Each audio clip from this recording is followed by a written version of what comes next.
I'm Desiree Weber. And I'm Madison Wilson, and in today's lesson we will be going over Mathematical Practice 3, which is constructing viable arguments and critiquing the reasoning of others.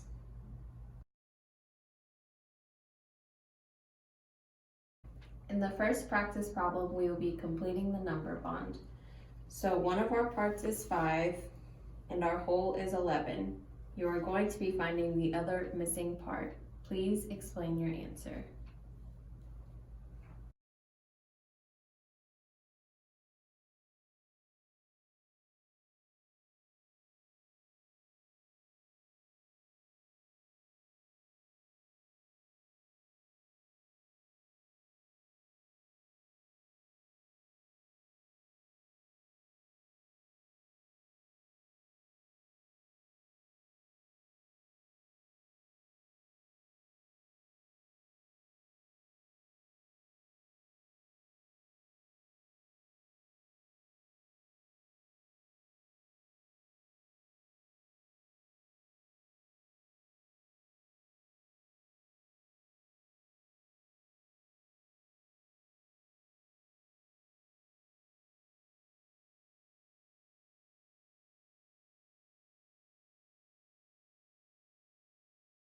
For our first problem, the first way we found to solve it was by using manipulatives.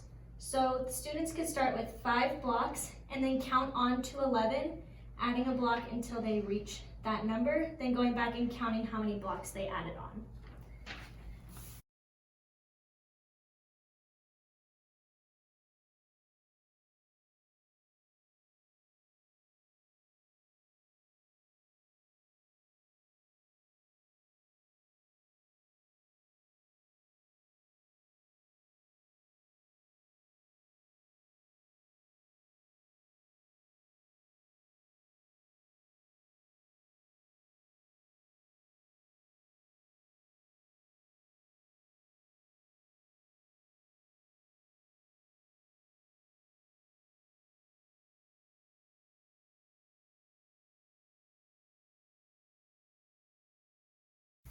The second way that we solved the problem was using a number line, starting at the number 5, counting on, drawing a little hump, all the way until they reached 11, then going back and counting how many numbers were in between.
Another way to solve our first practice problem would be to start off with 11 blocks, since we know that that is our whole, and then take away 5, since we know that that is one of our parts.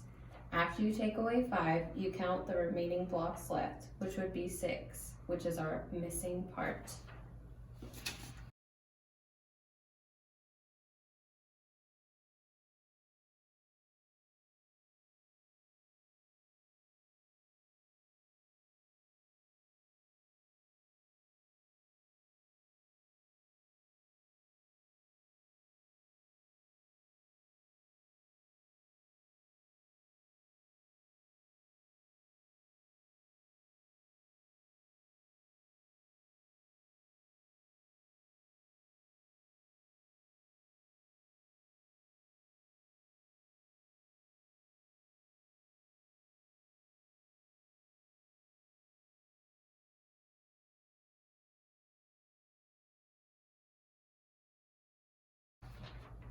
Another way would be to use the number line once again, starting at 11 and counting back until we reach 5.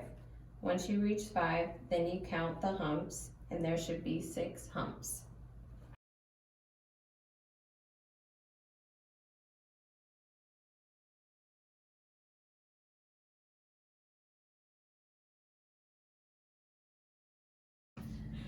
Mathematical practice 3 is mathematically proficient students understand and use stated assumptions, definitions, and previously established results in constructing arguments.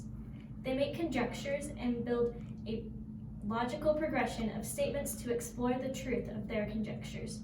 They are able to analyze situations by breaking them into cases and can recognize and use counterexamples. They justify their conclusions, communicate them to others, and respond to the arguments of others. They reason inductively about data, making plausible arguments that take into account the context from which the data arose. Mathematically proficient students are also able to compare the effectiveness of two plausible arguments, distinguish correct logic or reasoning from that which is flawed, and if there is a flaw in an argument, explain what it is. Elementary students can construct arguments using concrete reference such as objects, drawings, diagrams, and actions. Such arguments can make sense and be correct, even though they are not generalized or made formal until later grades. Later, students learn to determine domains to which an argument applies. Students at all grades can listen or read the arguments of others, decide whether they make sense, and ask useful questions to clarify or improve the arguments.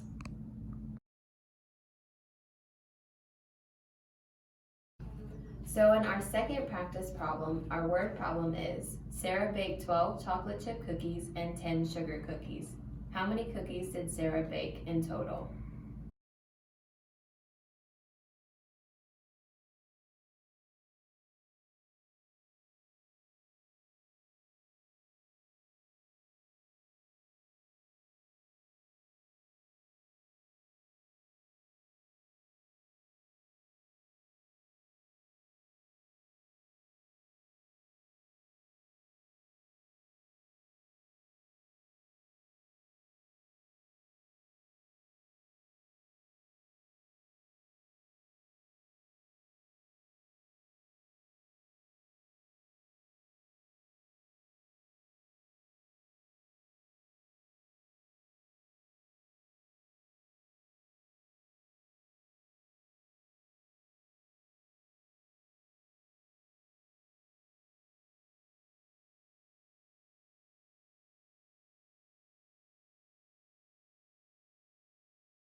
Given unit blocks, a student could gather 12 blocks, then count on 10 more blocks to determine the total amount of cookies. The student could also receive 10 blocks and count on 12 blocks to get the same answer for the total amount of cookies.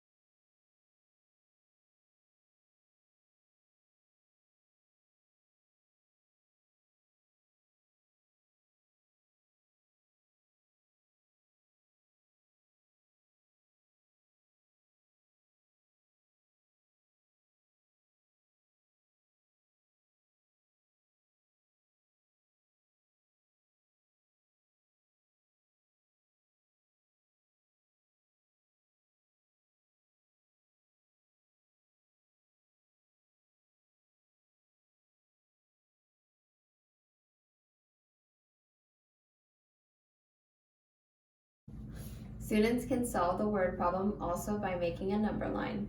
By starting at the number 12, then counting on 10 to where they get the answer 22.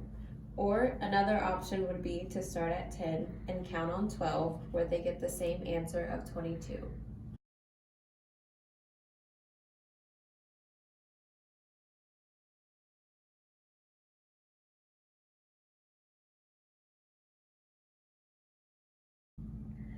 Our connection from MP7 to MP3 was by using the same tools to solve the given problems, students could create structure by following a pattern as they solved the problem.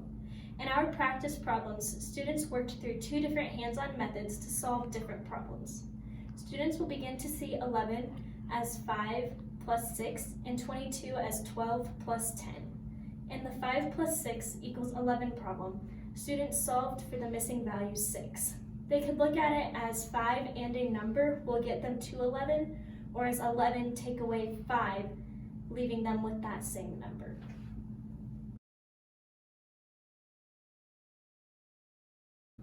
In our third practice problem, Miss Lee was trying to prove a point to one of her students. She gave Sydney 3 options to choose from. Option 1, receive 2 donuts a day for a week. Option 2, receive 1 donut the first day, 2 the second day, 3 the third day, and so on. Option 3, wait until the end of the week and receive a dozen donuts. A week being 5 school days, how many donuts would Sydney receive in each option? In which option would Sydney receive the greatest number of donuts? Explain your answer. In option 1, Sydney would receive 2 donuts per day times 5 days a week, giving her a total of 10 donuts. In option 2, she would receive 1 donut on the first day, 2 on the second, 3 on the third, 4 on the fourth, and 5 on the fifth, giving her a total of 15 donuts. In option 3, she would receive 1 dozen donuts, which would be 12 donuts. Sydney would receive the greatest number of donuts in option 2. She would get 15 by increasing the amount of donuts per day. The other 2 options sound appealing because you would be getting more at once. However, both the total amount of donuts received in each of the other 2 options would be less than 15.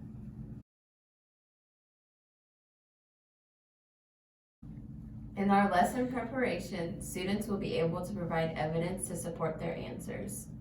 In building background, students should be familiar with providing support for their answers.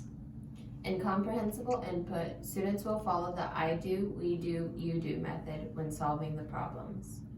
For strategies, students will be exposed to a variety of ways to explain their answer in solving a problem that leads to one common answer. This can be done through manipulatives. In the interaction, students will interact with one another during the we do portion of the lesson. For practice and application, students will complete the practice problems. In our lesson delivery, explain to students the many different ways they can provide evidence to support their answers.